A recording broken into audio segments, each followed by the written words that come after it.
Brave brothers in arms, fighting for their country, the ultimate sacrifice for freedom made by so many of America's sons. These are the images that are associated when reminiscing the past wars in America's history. These days, the story is somewhat different. Mothers and daughters, wives and sisters, are now being sent home in boxes alongside of their brothers in arms. These are images that are hard to grasp in today's society, yet they are very real and happening every day. Today I'm going to discuss how the ban on women in combat roles is outdated in today's asymmetrical battlefield, and how women who are serving in these roles are not being credited for their unique skill set they bring to the battlefield due to this. My first main point is to clearly explain the two policies that are used to regulate women's positioning in the armed forces. The first of which is the 1992 Army policy, Army Regulation 600-13, which states that all women cannot be assigned to units that have a routine mission of direct combat. The second policy is the Clinton administration's 1994 policy. It states that women can be assigned to all positions for which they are qualified, except that women shall be excluded from assignments to units below the brigade level whose primary mission is to engage in direct combat on the ground. In this policy, women are excluded from units whose primary mission is direct ground combat. Notice that these two policies use certain definitions when referencing routine and primary, and how these are inaccurate when discussing today's battlefield, as direct combat occurs regardless of a unit's assigned mission. The Army and DoD, Department of Defense definitions are very different from each other as well.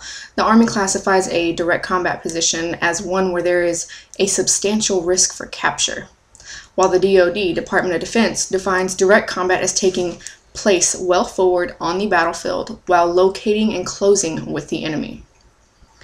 So after discussing the two policies that are in place for positioning in the Army and how Army and DoD define direct combat, let's talk about the roles women are actively taking part in today's modern combat. The necessity for female soldiers to be present on patrols is very real and very common.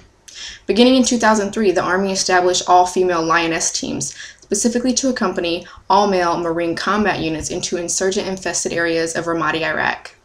Lioness teams originated from the military's need for servicewomen to be present during home raids, at checkpoints, or any place where Iraqi women's honor could be threatened by the presence and/or contact with the male troops. Women soldiers were primarily used in these instances to search Iraqi women for weapons or explosives. They also served as a calming presence for women and children. Lioness teams routinely engaged in combat by nature of their missions. Next, I'm going to talk about FET teams, Female Engagement Tactic Teams. FETs are crucial to the U.S. military's counterinsurgency strategy in Afghanistan and are attached to either infantry units for combat missions, or in the case of Marine FETs, to male maneuver units. In July of 2009, the Marine Corps officially began training FETs. There are now several teams run intermittently in southern Afghanistan, and as of November 2009, all international and Afghan security forces were directed to establish FETs of their own. In March 2010, the Marines trained 40 women for the first full-time female engagement teams, deployed to the Helmand province in April 2010. The FET women practice reflexive fire, as well as getting in and out of armored personnel carriers while under fire. The task of their mission? Calming, interacting and building with relationships with Afghan women. Required that they go outside of the wire into hot zones. FETs are attached to combat units, not assigned. I'm going to say that again. FETs are attached to combat units, not assigned. This bureaucratic sidestep allows the military access to servicewomen's labor in combat situations without having to acknowledge them as combatants. Okay, so far we have gone over what the two policies are that are limiting the positions women can be in combat and the roles that they are actually filling. The absence of a clear line between enemy and friendly territory produces a situation where both women and men are always exposed to the possibility of combat, necessitating every soldier to be combat ready. Next, we are going to talk about actions that were taken by the military to prepare for today's combat, and how the obvious recognition of the possible positions every soldier could be in should render an update to today's policies in place and allow women the credit they deserve. In late 2003, the Army revised its basic training protocol to prepare soldiers to irregular warfare. It was decided that all service members would undergo combat training, including more weapons training, learning to protect against bombs and grenades, and learning to fight in urban areas where enemies were indistinguishable from civilians. recognizing that women were working alongside warfighters, taking hostile fire, even in the role of designated support forces. No gender distinction was made on who would receive combat training. Beginning in 2005, the U.S. began placing women in Forward Support Companies, or FSCs, which provided maintenance and support services to direct ground combat battalions, including infantry, armor, and special forces. The Army recognizes this assignment will place women in combat situations, yet maintains that it is in compliance with the 1994 Department of Defense policy.